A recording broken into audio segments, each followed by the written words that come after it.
Hello, and thank you for lending your ears to Ratehub.ca's Real Money Talk podcast. In this show, we give you the real talk on all things money. We eliminate the fine print, we junk the jargon, and we explain how you can make smarter financial decisions.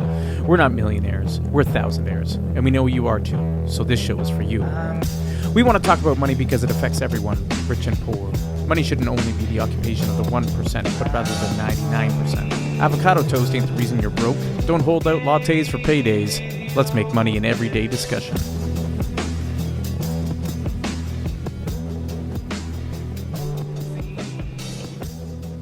Hello, my name is Tyler. Welcome to Real Money Talk. Appreciate you being here. Our guest on the show today is Director of Investment Products for Questrade, Scarlett Swain. Welcome, Scarlett. Thank you. Nice to chat, Tyler. Yes, absolutely. This is an exciting show. Scarlett and I have a very special show for you today. I'm going to show you how to open an account with Questrade on their brand new, built from the ground up investment platform. Then I'm going to use my own personal money to deposit it into my account. Then I'm going to buy stocks, ETFs, and other securities.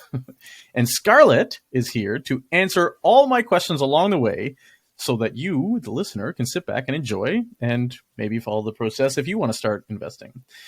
Just so you know, I have never done any self-directed investing before. I do use a robo-advisor who does the investing for me, but if you want fewer fees, self-directing is probably the way to go. And yes, this is Questrade's brand new, built from the ground up platform that they have. When did you launch it, Scarlett? This morning. Today. It's hot off the press. This is exciting. Now, as Scarlett told me on our discovery call, if you can do mobile banking, which I do, then you can invest. But first, as always, let's kick things off with a money mistake or makeup. I'll go first. So my money mistake is very related to the show today, is that I should have started investing when I was younger. I saw a Twitter post the other day, and it read, "What you need to invest per month to become a millionaire at 65, assuming a 10% rate of return. At age 20, $100 a month. At age 30, if you start investing at age 30, $300 per month. If you start investing at age 40, $800 per month. And at age 50, $2,400 a month." So how early you start investing is far more important than how much you contribute. Well, or how you contribute, I guess. Of course, it's hard to fathom like $100 in your 20s, but as a 40-year-old with kids, car costs, and a mortgage, and like I said, my basement is taking on water. Long story, invest early. So your money mistake, Scarlett, or makeup? Yeah, so I'm actually in the exact same boat. So even though I have my whole career has been in financial services, I sort of grew up in the lending side of the business and didn't really know very much about investing. And I just kept putting cash into a self-directing RSP account that I had to have. Because I think like many customers, I go to the bank and buy an RSP, which is not even a thing. And so I just kept putting cash and cash and cash, thinking I was doing all the right things. And then when I finally took some time to figure out what was going on, I had amassed this really nice savings amount, which I was like quite proud of, but it hadn't done anything. Like it was just cash. I could have had it in a bank account. And when I think of like I think it was probably for about 5 years. When I think of what that money could have done for 5 years, I'm like, oh my God, Scarlett, do better. But yeah, it's a mistake that I'm happy to share because I just want people to know, like, don't let it sit there. It has to work. You worked hard for it and it has to work hard for you. Yes. Make your money work for you. They say like millionaires have, 7 streams of income, and one of them can be your own money that just, if it's earning money for you. So, yeah, 100%. There are options. Yeah. Okay. With that said, I'm going to share my screen and we're going to hope it's recording. Let's do it. Let's do it. Hey, quick sidebar. 1, this is not sponsored. Questrade has given me no money, has given Ratehub no money. It is my money. 2, we had to break this up into 2 parts because there is a lot of information. 1 is literally signing up with Questrade so you can see that process. And the other is actually buying stocks. And it's a model couch portfolio. You can find those details on moneysense.ca. 3, anything that Scarlett says, she's not a licensed financial advisor. She knows her finances. She invests regularly, but she is not licensed. So anything that she says is not necessarily what Questrade would say or what they might agree with, but what she says is a lot of good information. So please listen. I hope you enjoy. This is a 2-part series because there's so much information. So we split it up. So I appreciate you listening, and then you can decide what you want to listen to. One is a walkthrough of how Questrade works, and the second is actually buying the stocks with some commonly asked questions about like what is a stock and what's an ETF and things like that.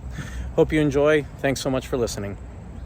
I can see it. There's our login. Huzzah! Hooray. Okay, so what do I do? I guess it's fairly simple here. I'm just going to join now, right? Yeah. Okay. Also, maybe worth calling out, there is a chat with us button on the bottom. So not everyone is going to have me to talk them through, but we do have live agents. So the chat is not a bot or going to take you down a rabbit hole of things you don't want to know. If you've got questions, put them in the chat and a real person will help you. Don't be stranded. Yeah, that's awesome. Now, for the people that are listening on like Spotify or Apple Podcast or Pocket Cast or wherever you're listening, I'm just going to describe the screen. So it says choose your accounts. You can add and open as many as you like.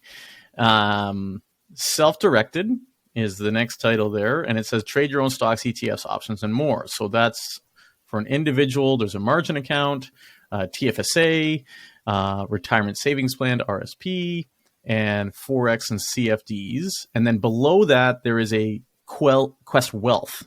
So how about, Scarlett, you tell me what the difference between the self-directed is and the Quest Wealth? Absolutely. So the self-directed is you 100% have to do it yourself. So you pick what you're going to buy, you do your own monitoring, you buy and sell, and make sure your portfolio is constructed exactly as you like. Quest Wealth Portfolios is our robo.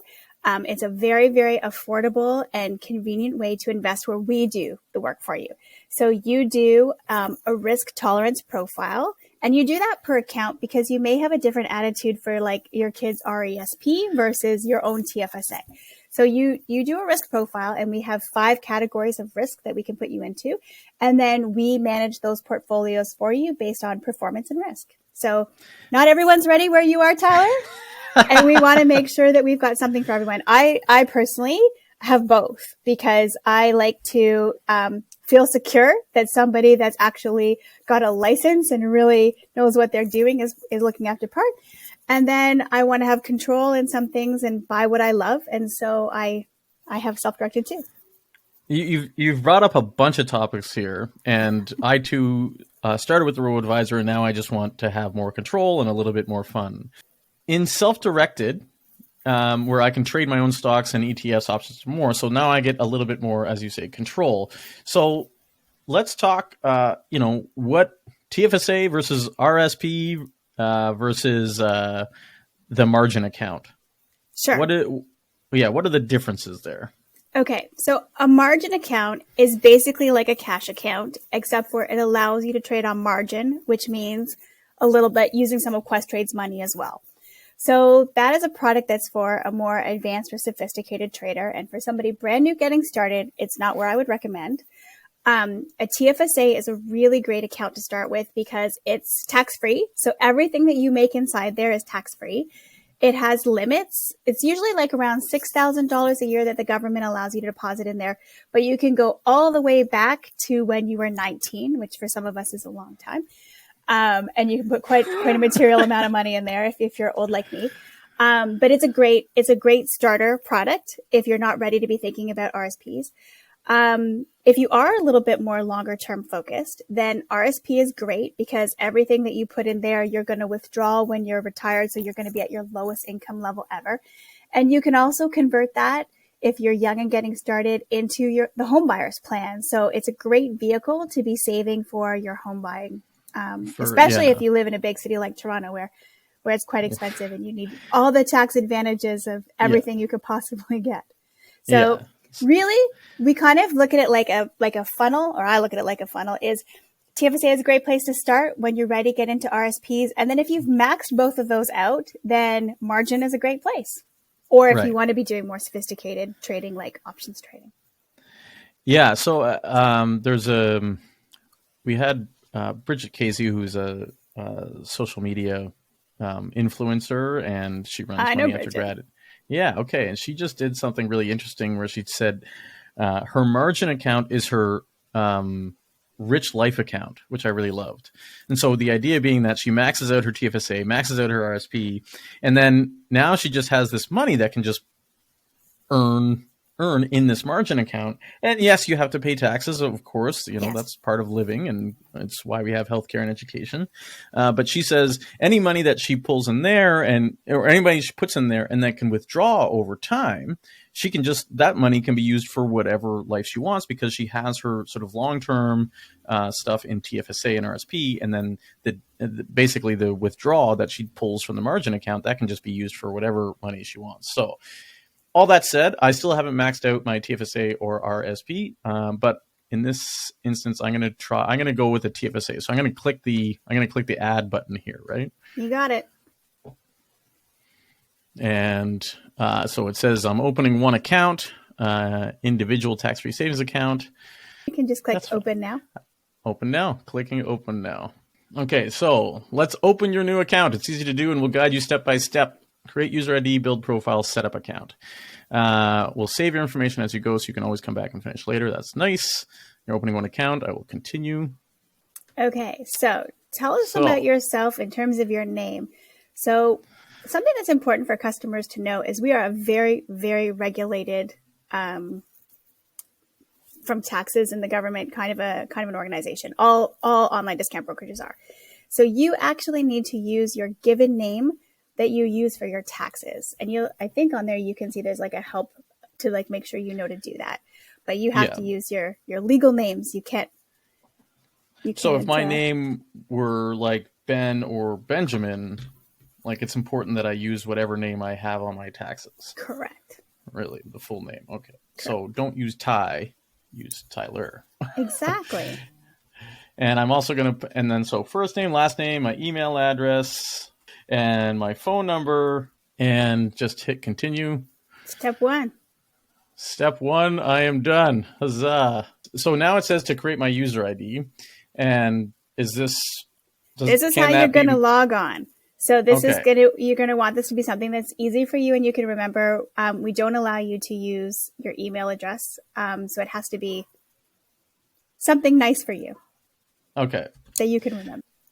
Here we go. Okay. So now I'm in my account. So across the top, I've got accounts with the hamburger menu, so I can drop down and look. And then there's summary, trading, reports, account management, funding, and requests. Then there's a big green button on the right-hand side that says trade. I see my personal profile on the right-hand side with the log out. And then below that, we're in the build the profile page. So do you want to walk me through what this means? Yeah, so this is probably the biggest step in the application process is the next three, where you're going to put in, some information about yourself, about your employment, your financial status, and then your tax residency. And most of this has to do with tax preparations. You are opening a registered account, so we have to have all that information. But let's go through it, because that sounds really scary, and it's actually not when you see the questions. Okay, so I'll just hit continue on the word. Perfect. And then it's going to just start asking you questions about yourself. And just helpful at the top, you can see this "why do we ask?" ? You're going to need to show some ID and things like that. People will sometimes want to use their health card, which legally we're not allowed to accept. So we just have some explanations. It's just things like that to help you understand, why we want to know what we want to know, what's acceptable and why. And mostly it's just government regulations. Yeah, it really is. So yes, my birthday, my marital status. Oh, my spouse information. Yes. So, when you're doing your taxes, obviously you're looked at as a couple. So If you have one, you have to put that in. If you don't, you can skip it. Okay, and then I'm done. Now I'm back in my build profile page. Yeah, and we're going to move to Starting your employment. Sorry, what do I do now? Do you see up at the top in the progress bar? Oh, so you and just then, okay, finished I the do personal, so you've got a check mark. Now we're on to employment. Okay. So I am employed. And some of this is just to sort of validate people's income versus what they say they do. So, for example, if you were a school teacher and you said you made $1.5 million a year, we have to flag that as, what else are you doing? I wish our school teachers were paid like that. Yes, fair enough. It's not like a credit application where we need to come after you. This is your money. No, I am not employed by a securities dealer or stock exchange because I'm assuming there might be so legal. So someone like me would have access to information of like what could be easily construed as insider trading, where I know what other people are buying or how much of a stock is moving or those kinds of things. So my trades are watched. But if you're not in this industry, then you can just click no, which most people are not, but we have to ask. Yeah. Regulatory reasons. Yes. So, no. Okay. So I have completed the employment part, and now there's a financial and tax residency, right? Yes. So financial is going to ask you some questions that are a little personal. So I'm happy to like look away and you can fuzz those out. It's not my business. Yeah, that's fine. Current value of my home, vehicle, and cottage. Yeah, and it just needs to be a ballpark. We're just looking. This is kind of a risk question. Yeah, and then so it's just calculating my quick net worth, which is fine there too. That's great. So why? And you're just asking that again, like for regulatory reasons. Why are we asking the financial? It's to help us serve you in some ways. If I'm honest, we want to like call you. We're going to know if you're an active trader, those kinds of things. But it's also regulatory. We have to know, especially if you're doing options trading or anything like that down the road, that you're not going to get yourself into too much trouble. So we ask all these questions up front because once you've opened one account, opening other accounts is very, very easy. Gotcha. So if I wanted to open an RSP with you guys next, I wouldn't have to answer all of these questions. No, it's like a small handful of clicks for the next one. Okay. And tax residency. Yes. So am I a resident of Canada for tax purposes? Yes. Do I have a SIN number? Yes. I won't look for that one either, although I could never remember it. Yes. Was I born in the U.S.? No. Am I a U.S. person? No. Are you a tax resident of any other country? No. And then I confirm that all my tax information is complete and correct. And if there are any changes to the information, I'll provide the updates to Questrade within 30 days. Yes. And this one is mostly U.S. specific because if you do have dual residency or if you've ever lived in the U.S., you still have to keep paying taxes there. Fun fact. And so we have to produce tax receipts.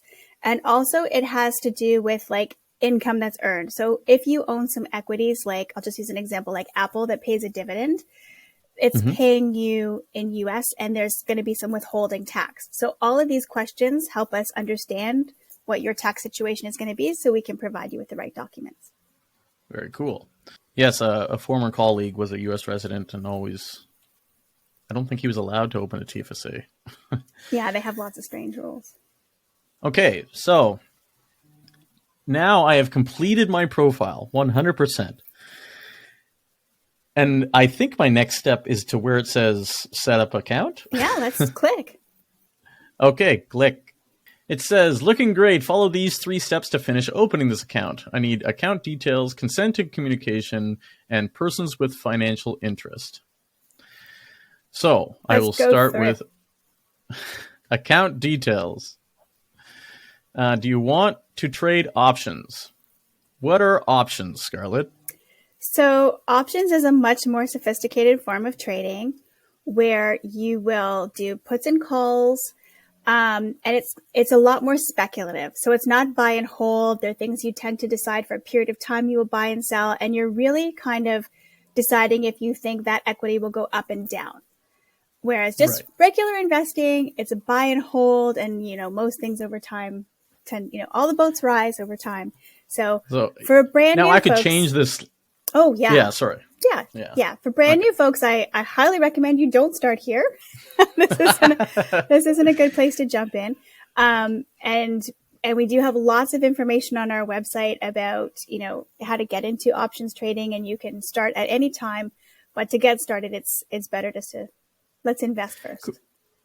And you ask, what is the purpose of this account? Investing, retirement, education, personal, or business? Yes. And this is a regulatory question. And it's just so that we know, like, you're not doing this for someone else. You have legitimate purposes to have the account. Okay. So for me, it's pretty much retirement savings. Can I click multiple, actually? Sorry, I should. Yeah, I think so. There it is. So I can do investing purposes and retirement savings if I wanted to. Okay.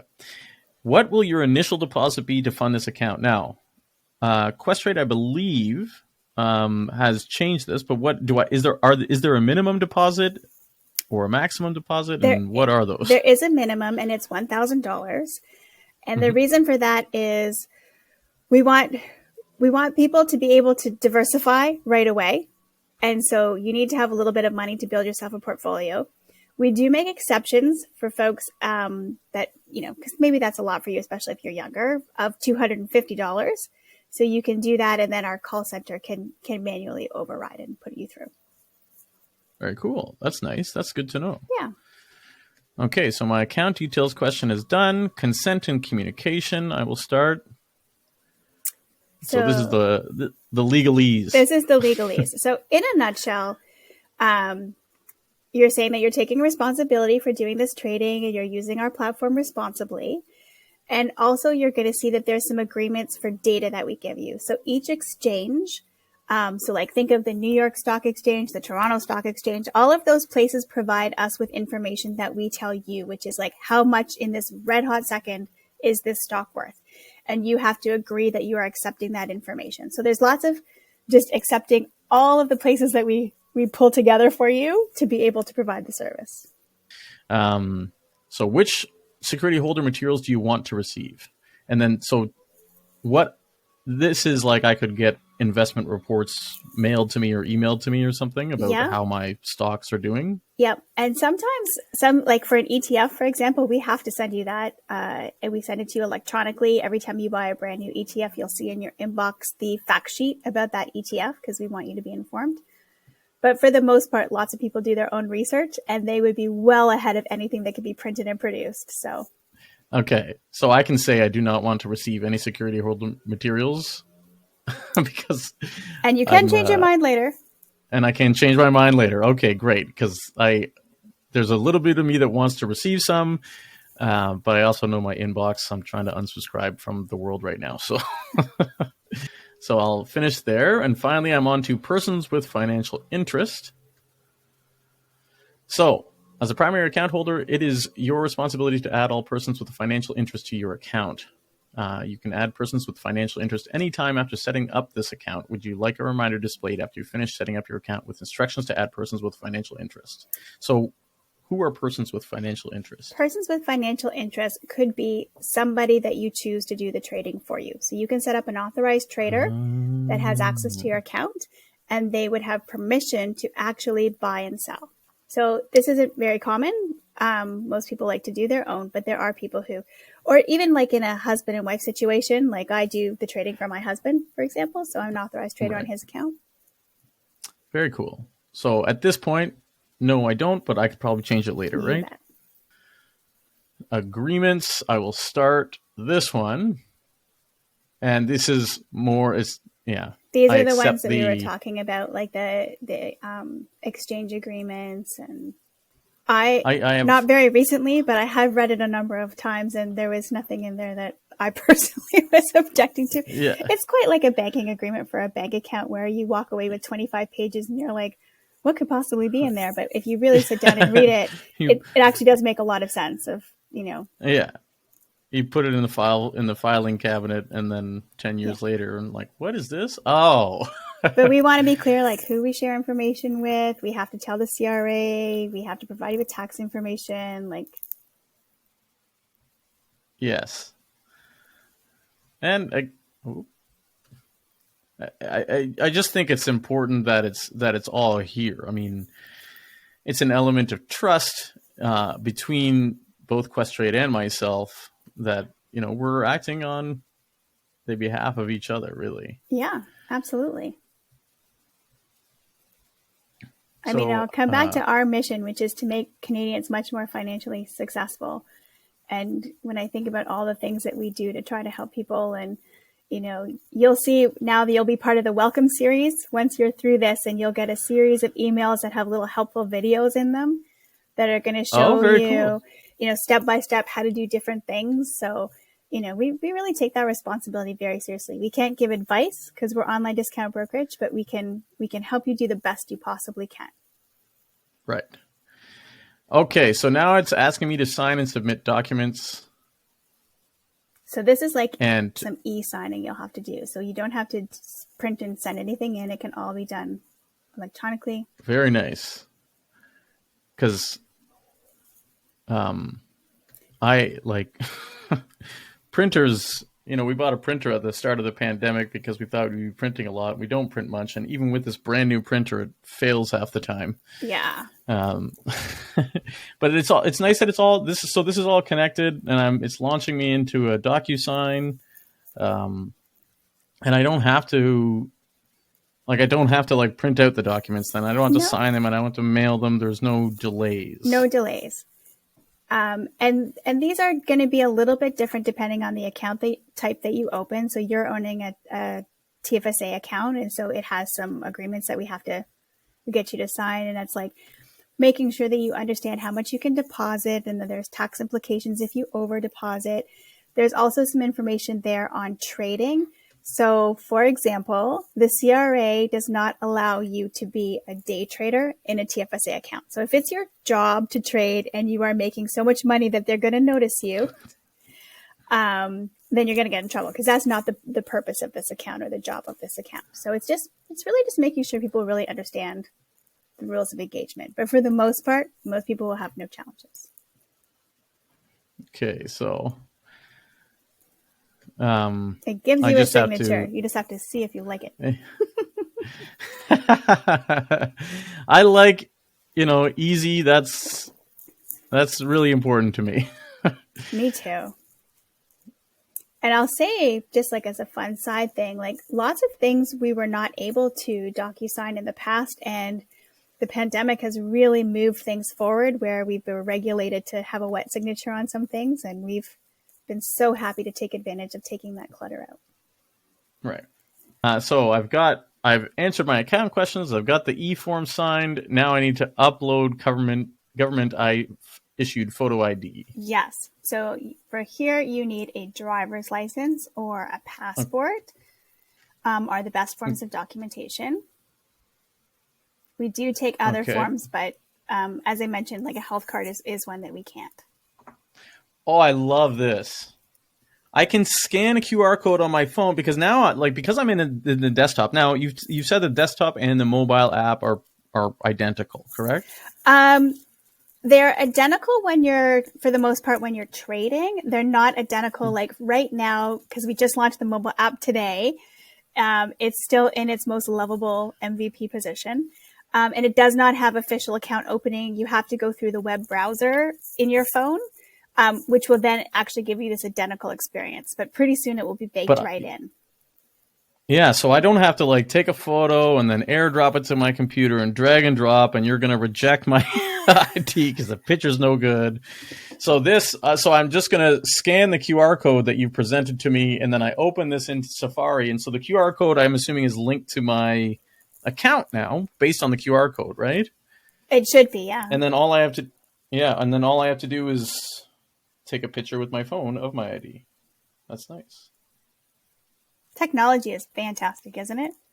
It is fantastic. So, okay, so now I'm going to hit. So now, once I have this government issued photo ID prepared, then I'm going to fund my account, right? You got it. Okay, so that's just clicking the fund. So I have options for how I would like to fund my account. Yeah. So let's talk about that a little bit. You can instantly deposit your account by linking your bank account, and we're able to withdraw the money right away if you have an Interac card or a Visa debit card. You can also send money to us through your online banking like a bill pay, but that takes an overnight. But if you happen to be in your banking app and want to send money to Questrade, that's a way to do it. You can also set up pre-authorized debits. So we always encourage people to pay yourself first, so you can set it up on paydays and send yourself a little money every payday. And then you can transfer. So if you are holding accounts at other online brokerages, you can move your stuff over either all in cash, where they will liquidate things for you, or what's probably a better thing to do is to send it what we call in kind, which means they will send it exactly as it is over to us. And then you'll be able to see everything you're holding in your Questrade account and make your, trading or balancing or changing decisions here. Now, it's important, because you definitely don't want to withdraw your RSP and then recontribute your RSP, correct? Sorry, Tyler. Just looking at his note, he is waiting for you to populate in the system. It's not showing on our end yet. Okay. I'm just making sure there's not a problem. I was worried that it was broken. It's not. It's good.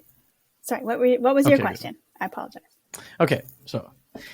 So yeah, because transferring accounts is really important that we clarify this. Mm-hmm. You could sort of close out a TFSA at a financial institution or something like that, and then contribute it to your Questrade. Mm-hmm. But then you could be over contributing, or you could, and same thing with RSP, you're not actually withdrawing, because then I'm paying fees on that withdrawal. Yeah. Right? A transfer is not a withdrawal. It stays inside the registered vehicle. So that's a great question. So say you have your RSP account at one of the banks, and you've been buying stocks and mutual funds and ETFs, whatever you've been buying in there. If you want to bring it over to Questrade, you initiate the transfer on our side. So you put in your account information, and we take care of everything for you. You don't have to go into the branch and tell somebody. You don't have to fill any forms out at the other organization. We do all of it for you, and we bring it over exactly as it is. And then you can make your choices, and you don't have to pay any taxes on it. If you, your bank will often charge you a fee to do that, to close your account. It's about $150, and Questrade will pay you that fee back. So, and unlike many organizations, we don't have a minimum. So if you only have $3,000 or $1,000, we'll still pay your fee. You don't have to have, I think the average is about $25,000 to get that fee reimbursed. And if you have a number of accounts, you can transfer each of them, and we will pay the fee on each of them. So we're a big fan of consolidation, and we want to be your home for investing. So bring all your stuff over, and we're going to help you. Awesome. That's great. I appreciate that. Yeah, it's just as a relevant example, I guess, is like leaving a dentist office. I never want to go in and speak to the front desk and say, I don't want to deal with you anymore, but I need all my x-rays and everything else. Or try to break up with the gym. Oh my gosh. Oh my God, yeah. And then they're like, well, we'll give you a special deal, and it's never gets back to the real reason you left in the first place. So anyway, let's break up for you. I love it. An instant deposit. So I'm going to click instant deposit here. So now I'm at an instant deposit screen where I can do a Visa Direct, and it says use a Canadian Visa debit card to make instant deposits, or I can use my Interac online. Yes, so let's be really clear that it's Visa debit. You cannot fund your investing account with credit. That's a terrible way to invest, for one. And against the regulations, and we would never want people to do that. So it's a Visa debit card. So on many people's debit cards, it has a Visa badge, which allows you to do online shopping. It's that same tool. Or Interac, if you have a regular card. Interac. So I have a regular Interac card. And now it's going to ask me, so I can do up to $3,500 a day because, based on your banking limit. It's your bank limit. And if you did want to increase that, we are able to accept more money, but you have to call and prearrange that with your bank.